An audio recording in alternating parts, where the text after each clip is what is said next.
Action! Hello, welcome along to The Burnt CD, a brand new music and storytelling podcast where each episode we're joined by a very special guest who'll be building the soundtrack of their lives using 5 tracks. They'll be using our burnt structure, B for blueprint, U for underrated, R for raw, N for night out, T for timeless, to create their burnt CD. Now today we are very privileged to be joined by Thom from the Lottery Winners. They've had 2 #1 albums, a whole host of accolades, and they've invited us along to their rehearsal space, so let's go and have a look. Today we are joined by a very special guest, Thom from the Lottery Winners. Thom, it's been 10 years to the week since I first saw the Lottery Winners. Really? Can you give me a 30-second overview of what the last 10 years as a Lottery Winner has looked like? It's been pretty crazy. I've become a very special guest in those 10 years. Very I was special. just a guest 10 years ago. Now I'm a very special guest. Yeah, I mean, I wake up every day and feel blessed and just excited by the day ahead. And that's what's happened in the last 10 years, and that I am very grateful for. And was there always sort of a sense, a feeling that it would work, or were most days just give it a go, see what happens? I think I've always been pig-headedly confident with, I just kind of knew that if you work really, really hard at something for forever, then it's going to pay off at some point. And we were rubbish for a long time, but I think we just carried on and then got pretty good, right? Pretty good. Pretty I'd good. say doing okay. Like, all right. You know. Not terrible. I think, have you got a stadium show in a couple of months? Something like that, yeah. Yeah, something like that. Oh That's God, I'm all so right. nervous about it. That's like all we've been talking about recently, the set list and what we're going to wear, and should we do fireworks? It's scary. What's the element that brings the nerves? Is it the size of the crowd? Is it the fact that you're headlining? There's a lot. I mean, it's a hometown one, so that we're going to know loads of people. And I think if you know anybody in the audience, that's all I spend time thinking about. Yeah. Like, oh God, I didn't quite play that right. And, you know, my Auntie Tracy's here. But yeah, usually we spend a tour refining the set, and by the last show it's perfect and the first one's not great. Yeah. That tends to be how it is, but this is only a first one. So we don't get the chance to like refine it. We just get to do this once. It's going to be perfect. You're going I to hope absolutely so. smash. For gigs like that where it's a hometown and it's big, does the guest list fill up instantly? A lot of people are trying, but yeah, I'm being pretty tight with the guest list actually. Now it's he's a very special guest. He can be picky. Yeah, like support your friends, support live music, buy a ticket. Absolutely. And who else is on the lineup? Because it's a pretty mega lineup. We've got support from Scouting for Girls and the Lilacs, who are our friends, and then Frank Turner's going to be joining us, and Reverend and the Makers as well will be joining us on stage. So maybe a couple of secret special guests as well. Oh, exciting. You are sort of chiefs of the collaboration. And yeah, we invented that. Yeah. Mm-hmm. Yeah, if you look it up on Wikipedia. Yeah, we were the first ones to ever do it. I feel like we might have been one of the first kind of indie bands to do it. Yeah. It was very prevalent in pop and hip hop, but no one was doing it, and I didn't know why.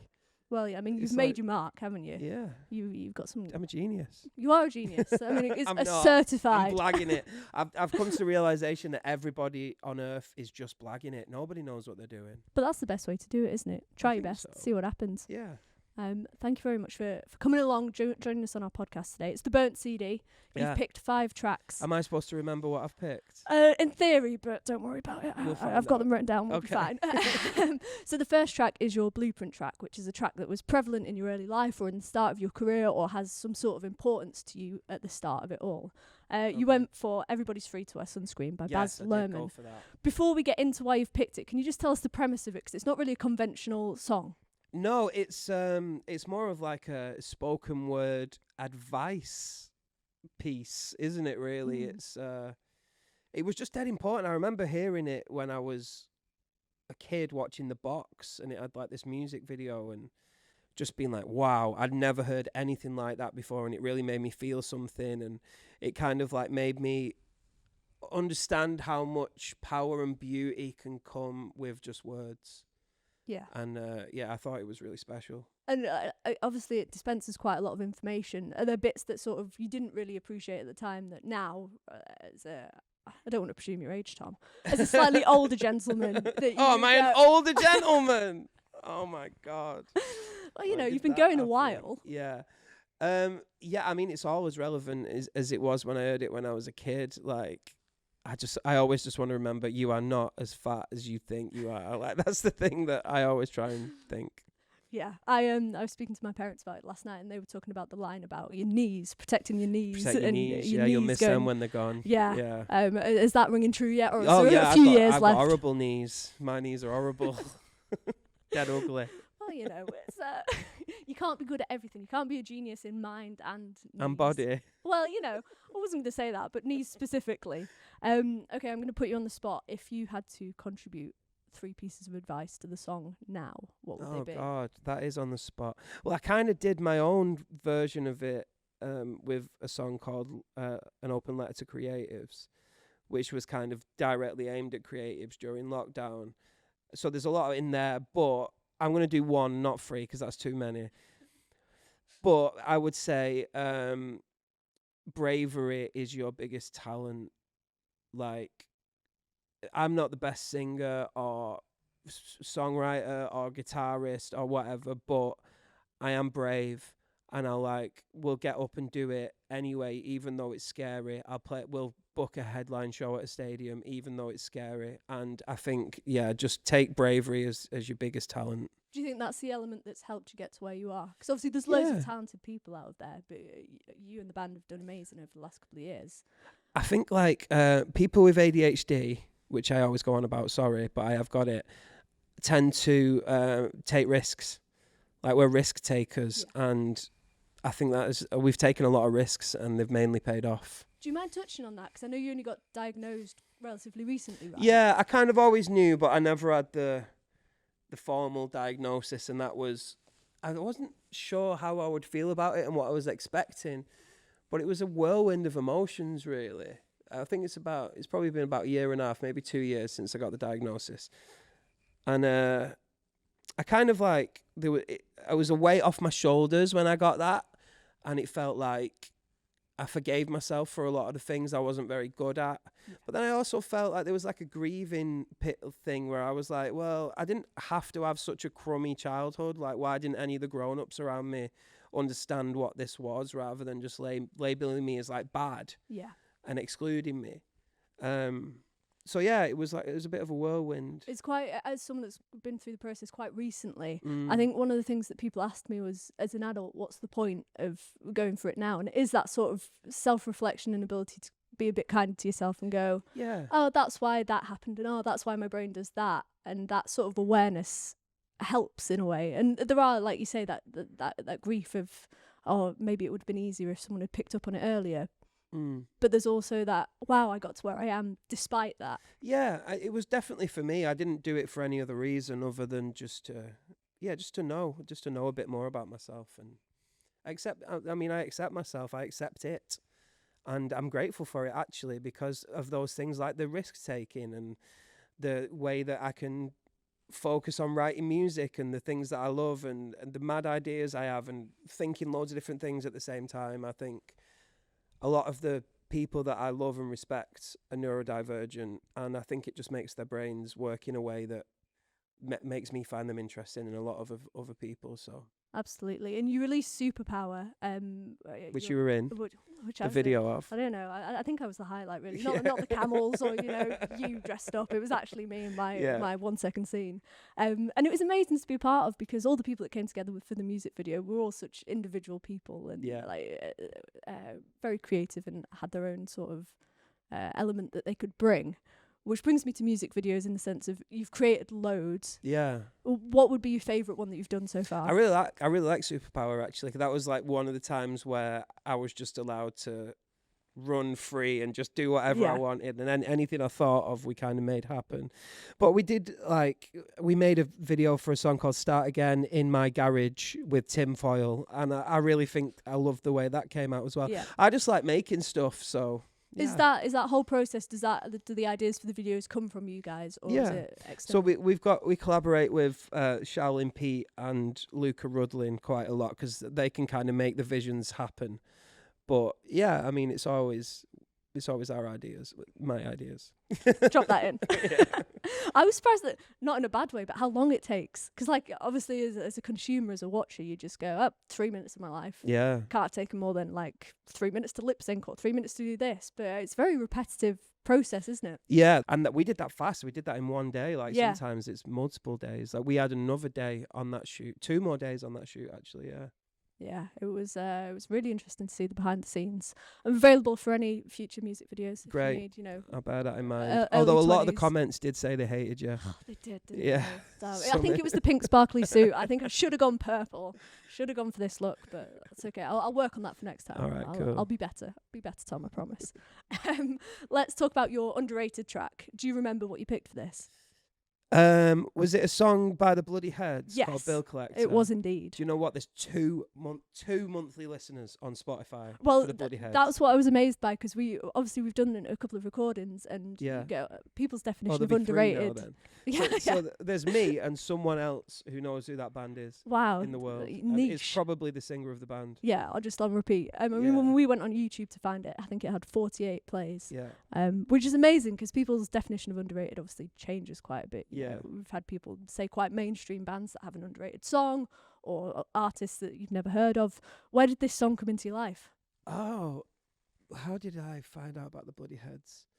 I think I went to see a band, and the singer of the Bloody Heads was in the support band playing bass, and I just ended up chatting with him at the merch and liked him, and he liked me, and we stayed in contact, and he sent me a CD, and it was this EP, this Bill Collector EP, and I just thought it was incredible. Yeah.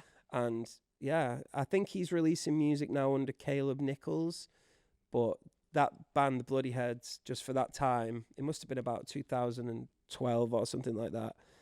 I just think it's an incredible EP, great songwriter. Yeah, I mean, we listened to it in the car over, and it's great. Like, Isn't it? It has that sort of 12-bar blues feel of like a 70s song. Yeah. But it was 2006, I think it was released. Was it? So a lot more modern Christ, than it. I'm so old. I was 3 then. How old were you? It's fine. Were you? Fine, young gentleman.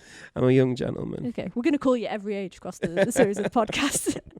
And what do you think the conditions of being underrated are then? Because obviously there's pros and cons to being underrated, right? You know, it's nice to be able to have the freedom to do what you want. I think there's no pros in having 2 monthly listeners when you're so good. Like, I don't understand, like, the rest of the EP as well. The lyrics are incredible, and no, I want to be overrated. That's what I want to be. I want everyone to Well, that's think what I was going to ask on that brilliant. scale of like complete underdog to, you know, egocentric mania at the top. Yeah, I want the top one. You want the top one, okay. It's good to know. Yeah. Because obviously Bloody Heads, we listened to a couple of their tracks. What do you think can make something go mainstream? Because like obviously the music's changed a lot over the last few years, and you only have to have one song now to be considered a great. What would make that song blow up in the future? Well, no one knows, do they? There's no like rules or formula anymore. I think everything's kind of changed with streaming and TikTok and things like that, and it's just luck, I suppose, or you know, labels with a lot of money spending a lot of money getting something viral by getting Amelia de Moldenberg to do a dance on it. That's nothing specific, by the way. No specific artist. I didn't bring a chicken. We can't do a chicken shop day. But like, if you've got the budget, you can make it happen, and if you've not, then it's all down to luck. Yeah. And what's that process like? So acquiring a label, then getting music out. It was a long process for us. I don't think you particularly need a label these days. Like you said, something can just blow up, and then it's not really down to the label that. But we've got a label, and I love them. It was a really long process. It took us a long time, and we had a couple of times where it didn't work with labels and stuff. So, yeah, we're in a good place now, though. And what is there anything exciting coming up after the stadium show? We're going to be doing another album. Yeah. There's another album in the works which I'm writing at the moment, and it feels like a lot of pressure because I want that hit song. I want that one that blows up. Like, it has to be now. I want everyone's grandma to know who we are. Yeah. You know, we're playing a stadium, but we don't have any hit songs really. That's what it feels like, and I want to get the one that really, you know, cements us. Yeah, and maybe come up with the choreography that will go on TikTok to do the dance. Yeah, right? obviously. I Yeah, mean, Turn Around was an example of that. Yeah, that was kind of a bit of a tongue-in-cheek kind of jibe at Yeah. that whole thing. Yeah. Well, I mean, I've enjoyed dancing. But it's cool, that It is cool. When it comes on in the car, I'm there, left, right, side to side. It's a danger to other people on the road, but it's a good tune. Thank you. But yeah, I understand that sort of process has changed a lot since you started writing. Yeah, I think it's always going to change, and it changes time and time again, and the music industry has to adapt to it. And like, I mean, I could go all the way back to when music was first recorded ever. People said that was the death of the music industry, because why would people go out and see shows, or, you know, go out and see performances when they could just listen at home? Yeah. And then that happened, and then when cassettes were invented, everyone said that was the death of the music industry, because you could just record things off the radio. Why would anybody buy anything? And then we had Napster, and, you know, Spotify then came and made the pirating kind of a monthly fee, and it was like there's always going to be transitions, and I just don't know like where, because it's kind of broken at the moment, but I think it will fix itself. I mean, something you do very well is the emotion in a song. We're going to come on to your raw track in a sec, but Anxiety Replacement Therapy was my most listened to album for like the last 2 years back to back. Really? Wow, thank you. And you did those gigs in December, was it year before last? Yeah. Just after Christmas. And my birthday's the 20th of December. Oh, wow. Which was the day that you did Anxiety Replacement Therapy in full. That was for you. That was for me. Yeah, I knew happy it. birthday. Thank you for the confirmation. I didn't have a question line there. I just wanted to know that. No, but I remember going to the gig and just sobbing. And I'm not that emotional a person, but you really have this ability to sort of capture stories and what people are going through, despite it not being specifically about them. Thank you. That's a huge compliment. And I truly mean that, and I think it reflects sort of the state of the world as well, rather than just individuals. And I want to touch on that after we get into your emotion song, or your raw song, if we're using the actual framework, which is I Know It's Over by the Smiths. Yeah, the saddest song I've ever heard. Tell me about this song. Why it gets you? I don't know. It's just the saddest song I've ever heard. It really is. Every time I hear it, I just sob. Like, it is so, so sad. Like, lyrically, and the way it sounds, and Morrissey's voice on it. Oh, mother, I can feel the soil pouring over my head. Like, oh my God, it's so sad. Yeah. And then Jeff Buckley's done a cover of it, and that is even sadder somehow. Yeah, I just think it's incredible songwriting to make me feel like that, and it really puts me in the shoes of the narrator, Morrissey in this case, and it's emotionally devastating. It really is really very gets but I like that. I mean, you know, sometimes I watch a horror film to feel scared, and or a comedy film to laugh, and sometimes I'll listen to I Know It's Over by the Smiths to feel sad. Are you quite good at being emotional? I am overly emotional. I'm a very sensitive little flower, which is probably why it comes through so much in the songs. Yeah. And what I was talking about trying to do a hit song, it's difficult because I don't just want to do silly songs. Like, I want to express myself in the way I feel. But then how do you also make that be a hit song? It's like, I guess it's finding that balance, isn't it? Because you want that authenticity that but you guys are so catchy. good at. But it's got to be catchy. It's got to be sing along. Yeah. You've got to be happy about being sad. Yeah. Yeah, and I guess it's finding that balance, isn't it? Because then, you know, people will go, oh, well, he's sold out. I'll sell out. I'll do a Coldplay. I'm not bothered. If you do a Coldplay and you get to like Wembley and we have like light up bracelets and stuff, can I be on the guest list for that one? Yeah, you can. I know absolutely. the stadium show, I bought a ticket, that's fine. But Coldplay. Yeah, you can. If I've got can I Coldplay reserve money, it? I'm not even going to be bothered about guest lists. Everyone can be on it. Well, that's good to know. With emotional songs then, do you think that the best emotional songs are sort of the quiet thoughts? Because I think sometimes there's a lot of music I listen to that is sad or in some capacity emotional, and it's stuff that you wouldn't necessarily feel comfortable saying in a conversation, but it reflects the feelings perfectly. Yeah, I mean,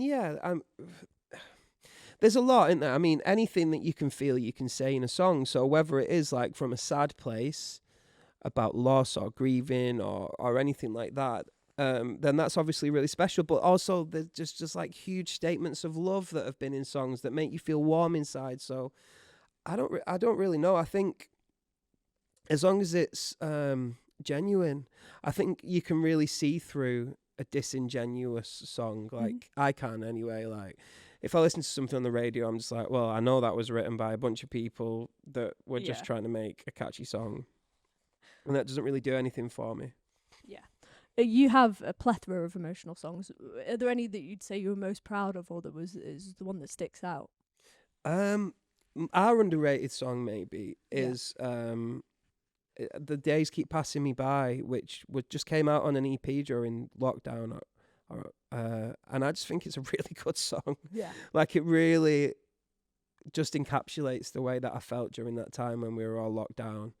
And there's no rules, so I think I might like redo it or something. Yeah. Like. Before we go into your night out track, which is I Let Love Be Your Energy, obviously we'll talk about the track, but can we first talk about your emphatic relationship with Robbie Williams? Yeah. Where did that first come? Like, how did Robbie first come into your lives personally? He just heard one of our tunes, liked it, and reached out and FaceTimed me, which was weird.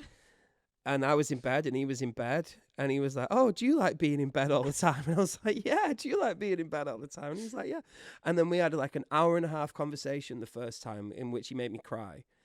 And then just the next night he rang me, and then the next night and the next night, and then I started ringing him, and then it was just like, then we started meeting up and hanging out, and then we went on tour. And it was just like, and now we just chat every day. And he's That's like, amazing. Yeah. Well, he's always been a huge idol of mine. Like, really, he has.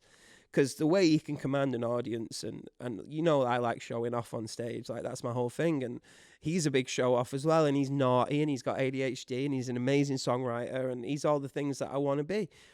And that was kind of my experience of him on stage, and then now I know him off stage, and he's even more of everything I want to be. He's just so wildly creative, so kind and thoughtful with his time and everybody around him.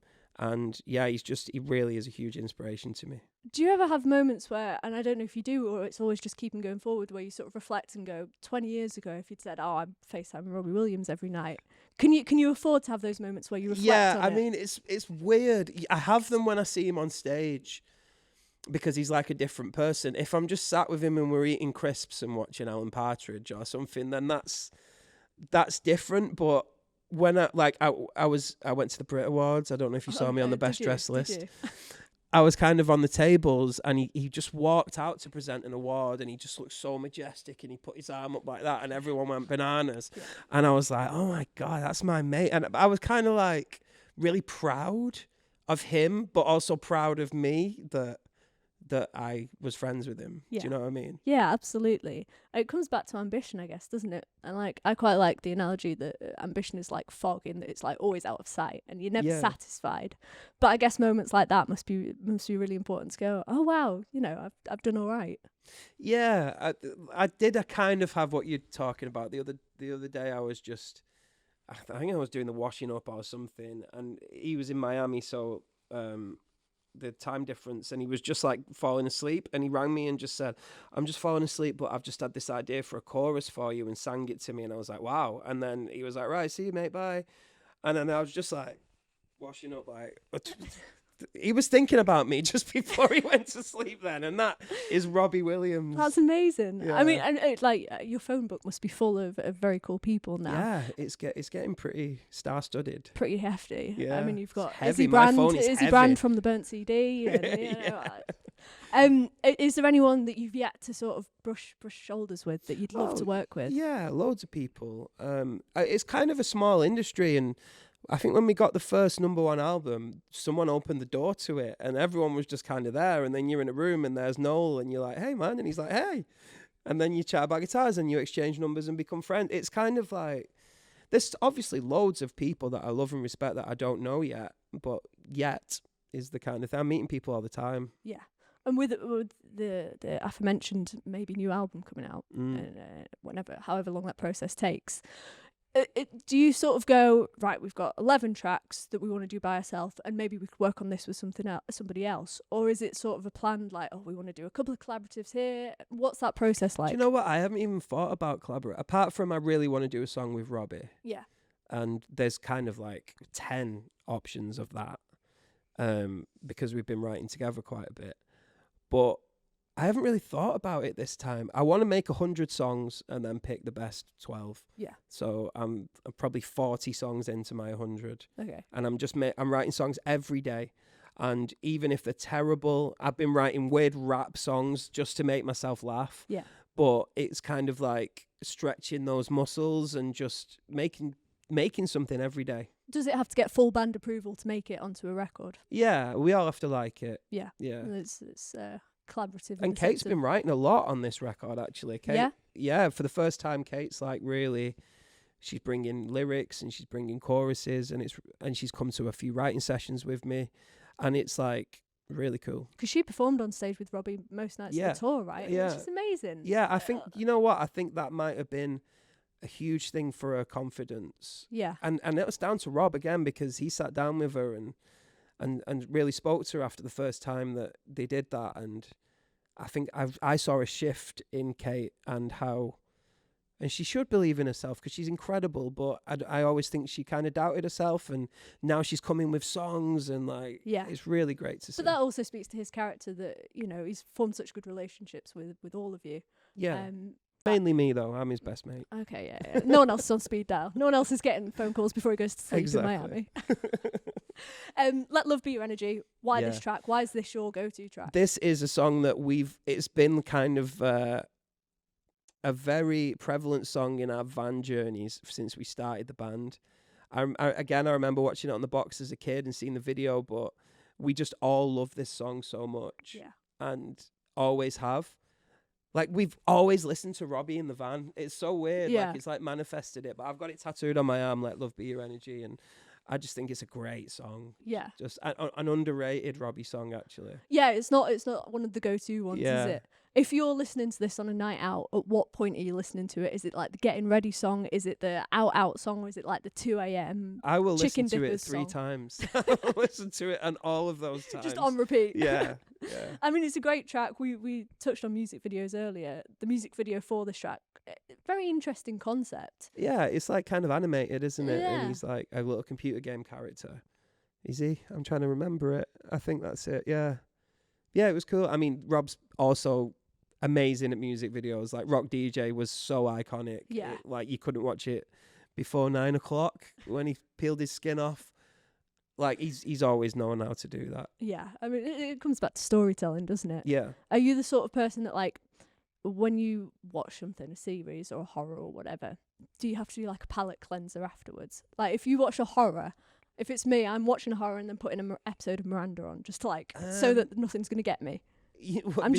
Before you can sleep. And Yeah, stuff. I'm just going to be told such fun. I will embrace the nightmares. Really? Like, Are you a big horror fan?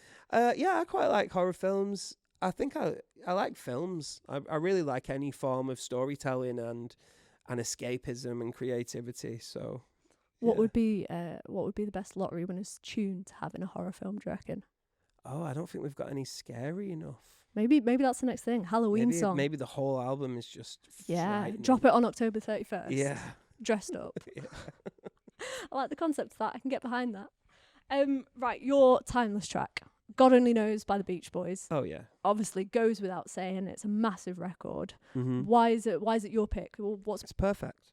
Yeah. It start to finish, the sentiment, the arrangement, the production, the voice, the vocals. It's just that makes me cry every time. And I know that like when that was it must have been 60s. You probably know when. Yeah, 66 it came out. 66. The label didn't want them to put it out because they thought no one would like a song that said I may not always love you. Like, that was risque at the time to say I may not always love you as the opening line. It was my cousin's first dance at their wedding. Yeah. And obviously it does open with that line, which I think is quite ironic for a wedding song. Yeah, yeah. I just think it's incredible. But then to back it up with, but as long as there are stars above you, you have no need to doubt it. Like, it's just so good. Yeah, it has that sincerity, doesn't it? That just gets you in the like, gut even every thinking time. about it makes me kind of emotional. Yeah. Like, that's how good that song is. I think Paul McCartney said it was one of his favourite songs of all time. Yeah. I think that speaks testament to it, doesn't it? Sure. You know? Like, the Beatles spent a lot of time trying to do what the Beach Boys did. Yeah.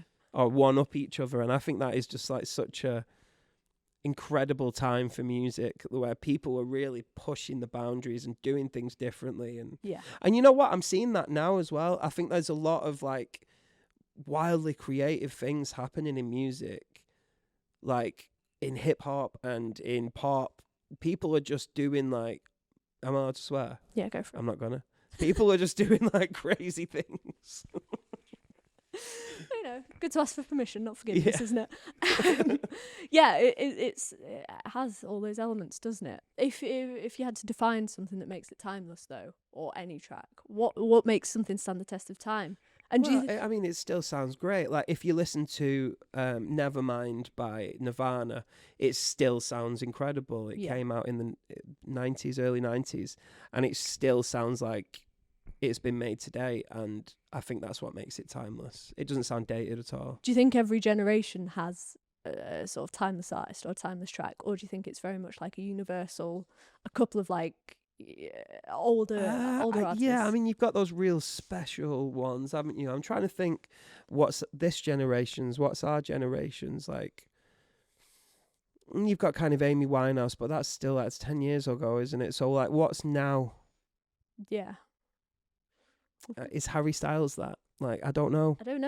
Producer Adam saw Harry on Friday. Oh, did you go to the Manchester thing? Yeah. Really good. Yeah, I watched it on Netflix, actually. I thought it was good. I think his Brits performance, which I was there for, was incredible. And the music video to Aperture is so good. Are you happy to leave the conversation now? Attention back to us, please. I prefer it. We've broken the fourth wall here. Well, yeah, because I guess if you talk about Harry Styles in that context, then you have to reflect on One Direction, because without One Direction, there's no Harry Styles. And without Take That, there's no Robbie Williams. Exactly. He's like it's the meta. new one. Yeah. Isn't he? Yeah. Can you imagine that as a collaboration? Robbie times Harry. Yeah. I think I get jealous. Yeah. Can't have other friends. Yeah. Like a yeah, they were X. chatting at the Brits, and I was a bit like, get off. Not sort of going third wheel. He's mine. To say thank you for coming on, we have made you your very own burnt CD. Amazing. I would like to give you it. Do you have a CD player? I do. Fabulous. Happy burnt CD in. Thank you This very for you. much. Oh wow, You there's provided us some artwork. great answers about the sort of the artistic styles you like. Yeah. And a member of our there's me and team who's Robbie. a graphic designer. Got to work. Oh, I love that. Thank you. It does have your 5 tracks burnt onto it. Amazing. I wouldn't listen to them all at once because it's a bit of a roller coaster. Yeah, it is a bit, isn't it? But you know, if you need to have a head fuck of emotions from like happiness swore. to, we can edit my bit. I'm not the important one here. The camera's on you. It's okay. We can say fuck.